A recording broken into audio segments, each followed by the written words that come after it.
Papaya is one of those nice things to dehydrate because you can add it to trail mix, you can eat it just plain, you can also rehydrate it and put it into different recipes, and it just is so nice for the digestion as well as having a pleasant flavor to it.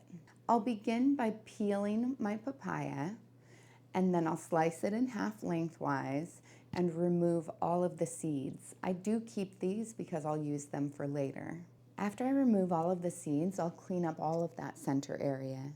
Now I'll slice my papaya into 1/4 of an inch strips so that they can dry a little more swiftly. I want it to be nice and even so that it will dry evenly.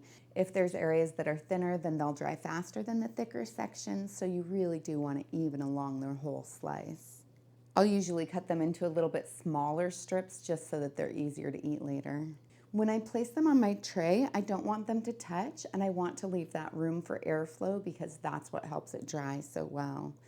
And then I'll finish filling up my trays, and I'll place these in my dehydrator at 135 degrees for about 6 to 10 hours. I just keep checking back on it regularly. A lot of it depends on the humidity in the air, your dehydrator, your fruit, etc. So I let my papaya dehydrate overnight, and now it's dry but still pliable, so perfect for snacking on. Now I need to store my papaya in an airtight jar. I could do any container really. Sometimes I've done plastic Ziploc bags, but I really like using the mason jars because I can give them an airtight seal but still have them accessible, and it's not plastic. I'm trying to kind of reduce that out of our lives.